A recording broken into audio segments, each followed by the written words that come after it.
Laguneros, bienvenidos a una nueva transmisión más. Es un placer estar nuevamente con ustedes, servidor y amigo Irwin Rodríguez, transmitiéndoles desde su canal. Antes de irnos de lleno a la información, si es de su agrado, ayúdanos con ese like, compártela para que pueda llegar a más gente y se entere de esta información. De igual forma, quiero desearles que tengan un excelente día. Ya nos encontramos a martes 25 de enero del 2022 y vámonos de lleno a la información, señores, porque el tema que sigue en debate es sobre la reforma eléctrica y una de las senadoras que ha estado insistente. Y esto porque se dice ser ingeniera y por ello, pues, según ella, tiene la palabra para poder opinar y decir si está bien o mal. Y sabemos que es una de las que está duro y dale con el tema, que obviamente es muy importante, pero según ella tratando de defender el tema ambiental, que es muy importante, que eso es a lo que se va el futuro. Hemos hablado muy, pero muy extendido de este tema.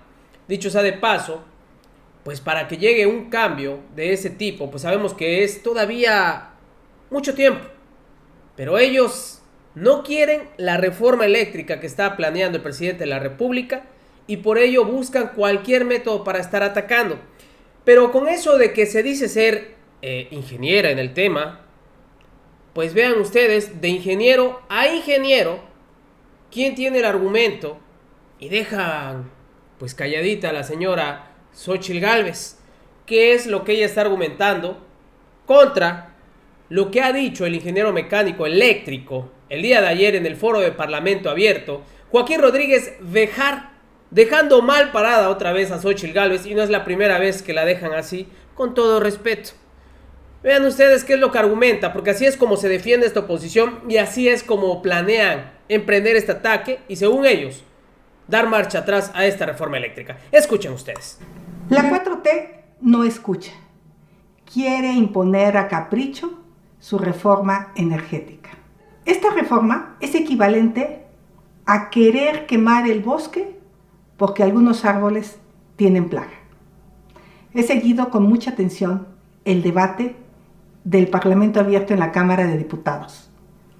Y es muy preocupante que el principal impulsor de esta reforma, Manuel Bartlett Díaz, tenga argumentos ideológicos y no técnicos. Por ejemplo, habla de desaparecer los organismos reguladores, cuando en todo el mundo está demostrado que se requieren contrapesos. A este señor no le gustan los contrapesos, quiere tener el poder absoluto. Habla que el autoabasto es ilegal e inmoral, cuando nunca ha puesto una denuncia penal contra alguna de estas empresas. Habla de que van a reducirse los precios, cuando está comprobado que la CFE es un productor de electricidad carísimo, porque tiene plantas viejas, obsoletas, que usan combustibles fósiles. Señor Manuel Bartlett, ¿cómo quiere usted que le entreguemos las llaves de la casa si no tiene la autoridad moral para conducir esta reforma? Sus 23 casas, 2 terrenos, 12 empresas hablan de la brutal corrupción. Recuerde que también usted se robó una elección en 1988 al ingeniero Cuauhtémoc Cárdenas.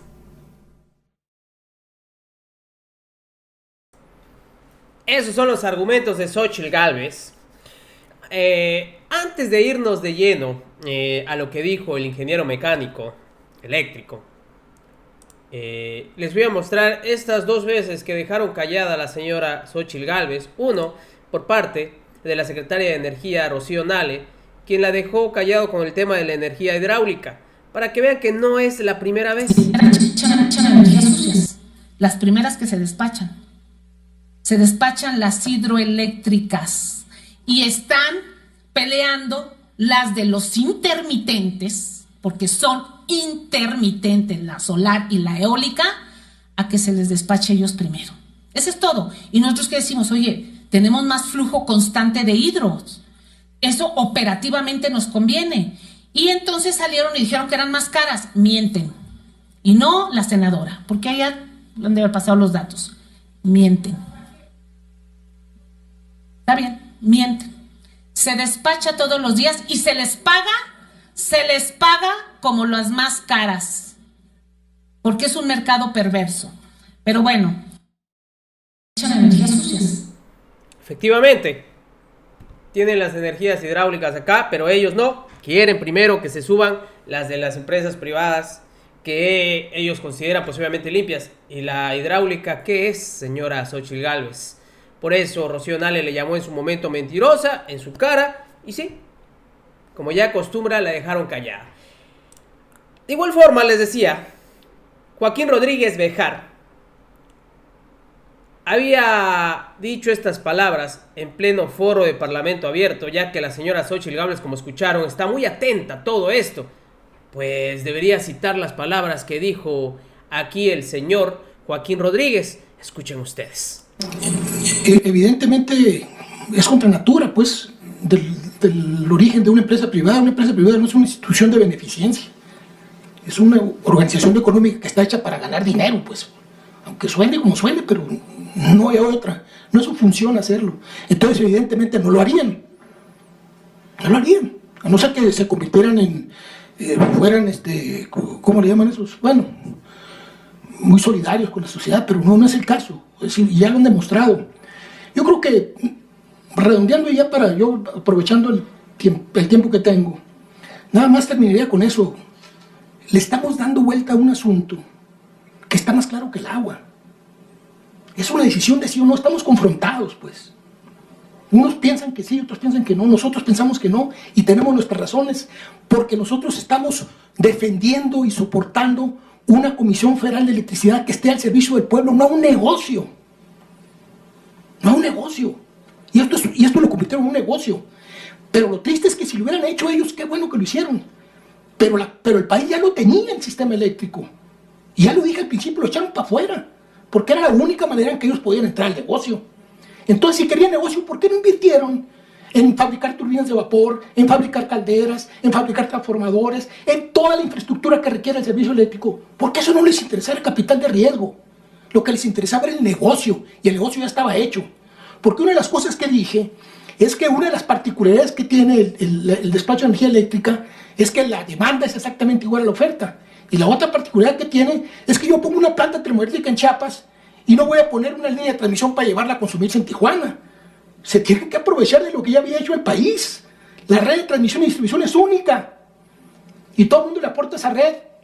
Entonces, ¿qué queremos los mexicanos? Que esa red, que es inversión del pueblo mexicano, se aproveche para que el kilowatt hora que anda en la red sea el kilowatt hora que le conviene a la nación. Punto. Punto. Y no solo eso.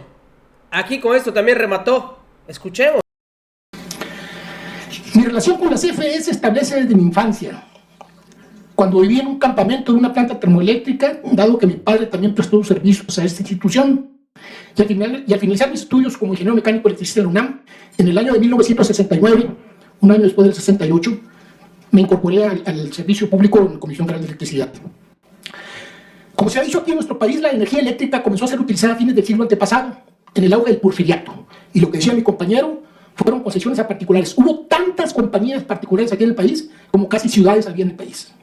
Finalmente se empezaron a medio integrar y a formar dos monopolios que ya mencionó mi compañero. Llegó la Revolución Mexicana a principios del siglo pasado, en 1910, sacudió y transformó a la nación.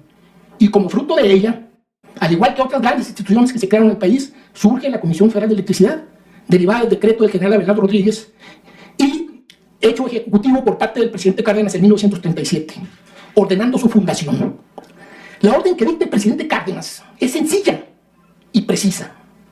Constrúyase un sistema eléctrico nacional que garantice el suministro de energía eléctrica como palanca fundamental para el desarrollo integral del país.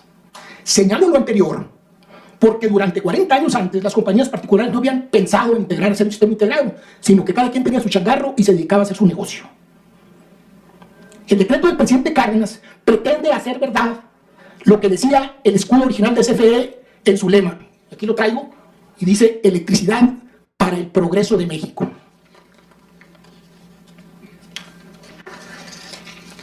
Y aquí comienza otra vez la historia. Entonces se reinicia ya con Comisión Federal de Electricidad y se empiezan a aprovechar los recursos hidráulicos de Iztapatongo aquí en el centro, los del noroeste, en los ríos de Sonora y Sinaloa, en el sureste los del Grijalba, los recursos geotérmicos de Cerro Prieto, y se va integrando todo el proceso de la Comisión Federal de Electricidad hasta que llega el presidente López Mateos, y para poder tomar el absoluto control de toda la planeación y la construcción, dictamina la nacionalización de la industria eléctrica. Comisión Federal continuó con este proceso hasta finales del siglo pasado, construyendo plantas de vapor, plantas hidráulicas e incluso una planta nuclear. Aclaro puntualmente que las energías fotovoltaicas y eólicas eran apenas incipientes, y dado que pararon el desarrollo de Comisión Federal de Electricidad, ya no pudo considerar esta fuente de energía en sus planes de desarrollo para incorporarlas ordenadamente en sus programas de expansión. Simultáneamente se construyó una red de transmisión y distribución de energía en donde los voltajes van desde 400.000 volts hasta 110 volts que llegan a los enchufes de nuestras casas. Hacia finales de los 90, o sea, 50 años después de la fundación de Comisión, se podría decir que este país ya contaba con un sistema eléctrico nacional formalmente constituido, en pleno funcionamiento, con resultados que se hicieron comparables con los de las grandes compañías del mundo, con capacidad tecnológica, con personal capacitado, con una CFE financieramente sana y en plena expansión, orientada a través de un programa de inversión con visión de 10 años. Y de capital importancia señalo, con un programa de despacho implementado por el Instituto de Investigaciones Eléctricas que se realizaba en automático a las 24 horas del día, los 365 días del año, diseñado para garantizar que, tomando en cuenta la energía disponible de las plantas de generación, las eficiencias de las mismas, los costos de generación, los precios de los combustibles, el almacenamiento de las presas, los pronósticos de lluvia y todas las cosas, la restricción de la red y todo lo que se les puede ocurrir que afecta a un sistema eléctrico, era un sistema de despacho que garantizaba un servicio de calidad, esto es, a voltaje y frecuencia constante, y además garantizaba la estabilidad, la confiabilidad y la seguridad del sistema. Y aquí viene lo más importante, el resultado de esto daba que el kilowatt hora que se subía a la red era el kilowatt que le convenía a la nación. Esto me lleva al inicio de la plática, es decir, a la pregunta que le hice al ingeniero que era director en ese tiempo, y cuando nos comunicó en una reunión de trabajo que iba a implementar un mercado de energía, le pregunté si lo que tenemos satisface plenamente la necesidad de la nación, ¿por qué cambiarlo? Textualmente me contestó, no lo sé, pero lo voy a estudiar y la próxima vez que nos veamos se lo voy a decir. No lo he vuelto a ver. Es fundamental entender que en un sistema de generación, transmisión y distribución de energía eléctrica existe la singularidad de que la oferta de energía es cuantitativamente idéntica a la demanda. Es decir, no se puede generar un kilowatt que no se demande y no se puede demandar un kilowatt que no esté disponible.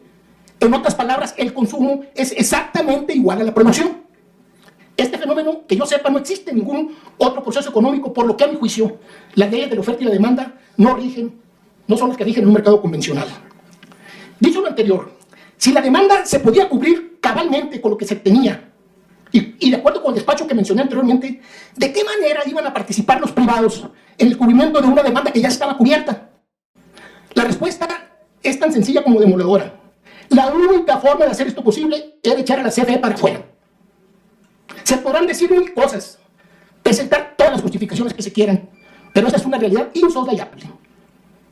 Y dieron a la Comisión Federal de Electricidad de muerte y le apostaron a su desaparición. Para sorpresa de todos, la CFE aún resiste.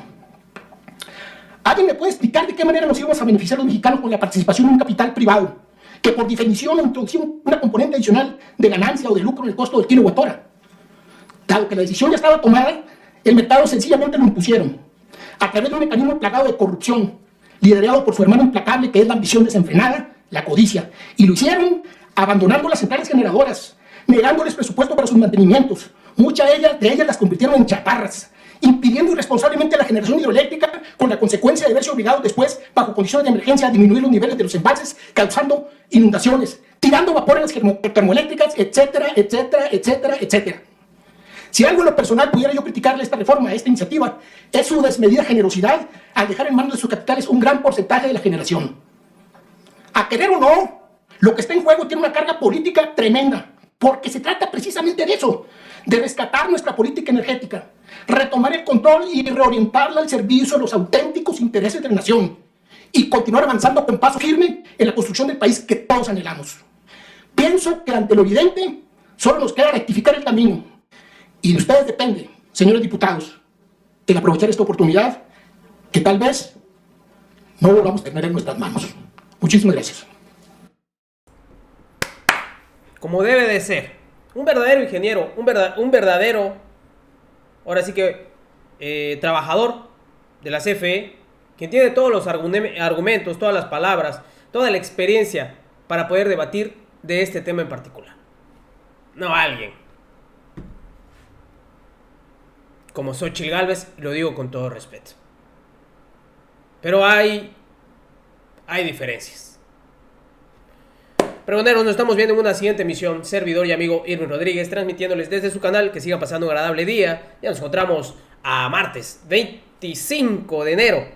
Recuerden, la información está ahí y depende de todos nosotros el pregonarla. Nos vemos hasta la próxima.